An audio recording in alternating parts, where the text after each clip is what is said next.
Are you doing the same? You can hear it in the centre of Middleton. We welcome our members, both new and old, to the club's centenary party, which has begun to unfold. There are many here today, some of whom now live far afield across the country, and who haven't met for 30 or 40 years here, and who have so looked forward to this important club milestone, and to coming back here for this important occasion, to meet old friends and to revisit this special place. This is our story, which must be told. In 1886, Alkrington, after Manchester New Road had been built through the Alkrington estate in 1804, Alkrington was added to the municipality of Middleton. And by the start of the 1900s, a cooperative was formed by the corporation with the Lees family trustees to develop their Alkrington farmland into a 712-acre model suburb. Low density, limited to 12 houses per acre, and to serve both Manchester and Middleton, connected by a tramway. Alkrington Garden Village, as it was called, was a world pioneer in garden city planning, and this club was an important part of that. It was decreed every dwelling should have ample light and gardens, and that public recreation ground and open space should be provided generously. In 1911, the first Alkrington Garden Village house was opened. Houses would cost £250 to £600 each. And this side of Uplands formed part of the first 55 acres of development, forming the northern border. There were no houses opposite the front of the club until the late 1920s, with farmland as far as the eye could see.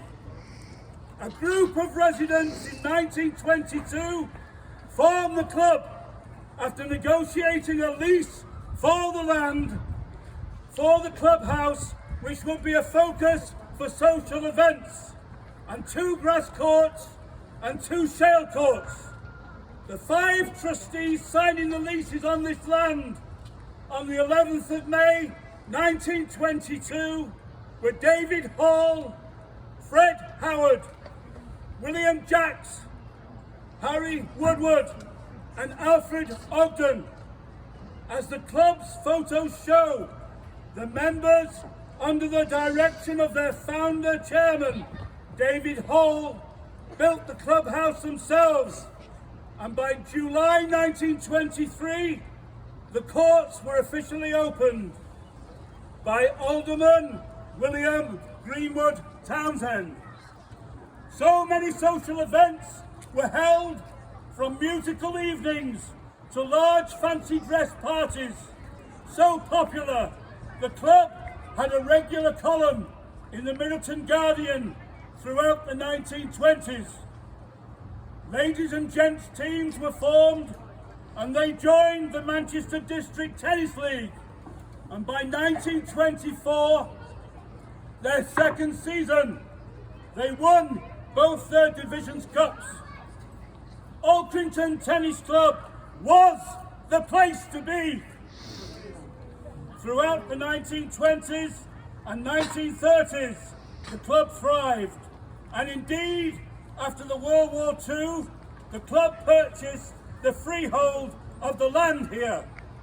The grass courts were converted to shale, so that the club had 4 shale courts. Throughout the 1950s, the club continued to be successful, But by the 1960s, with the introduction of colour TV and other entertainment, playing membership dwindled. And by the start of the 70s, there were few social members except for a bridge club, which met regularly in the upstairs clubhouse. Then, with the introduction of modern tennis superstars such as Bjorn Borg, Jimmy Connors and Ian Nastase, the game became more popularised with the youth, and there was a swell of young teenagers joining the club. Those who were part of that, some of whom here today, can tell you that they were some of the happiest days of our lives. Many encouraged to be part of the club by Jean Ramsbottom and Jean Day, who both championed the youth of the club and whose fathers had both been founder members. Soon, a bar with the backing of a local brewery was established, and then the arrival of a surge of new social and playing members in their late 20s and 30s, led by Peter and Jill Nugent, to whom this club owes great gratitude.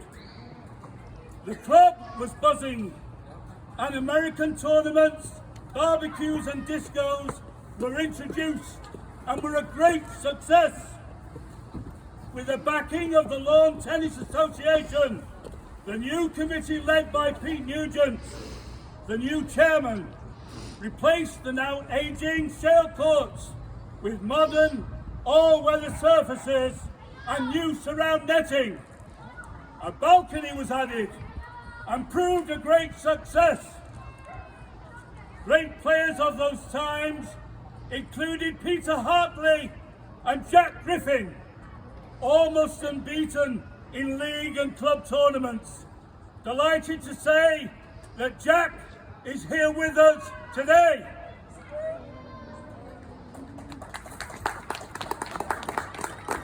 An additional mixed team was entered into the Oldham Tennis League, and it is with great pride that the club has in this centenary year named the upstairs clubhouse room as the Peter Nugent Suite, for Peter has been the greatest champion and long-staying architect of this club's growth and success, and that the club's new president is Jean Day, whose eldest granddaughter Holly is ladies captain.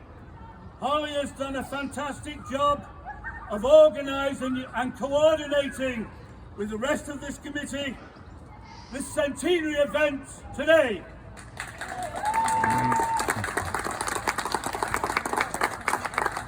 Continuing 5 generations of the family's membership and close association with its success and growth throughout the 100 years is a great tribute to the continuity of the club.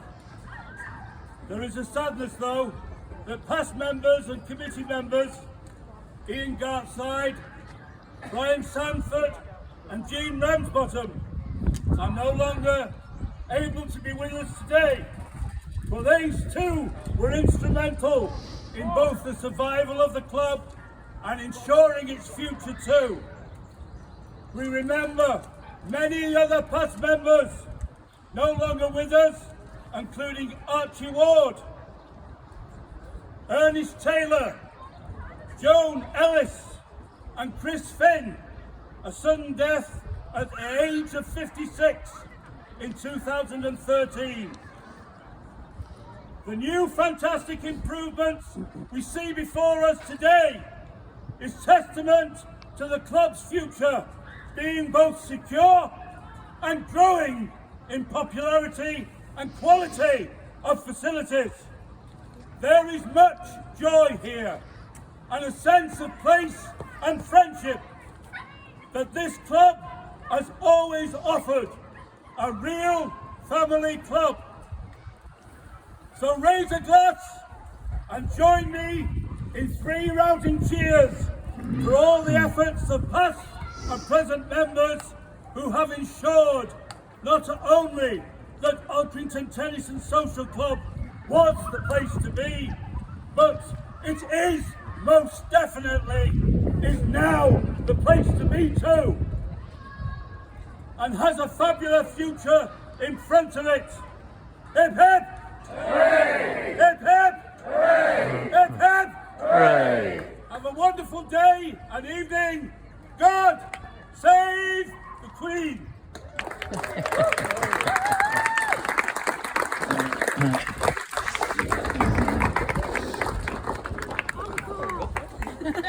What do you do to finish the video? Did you just Press again, press the red No, button. I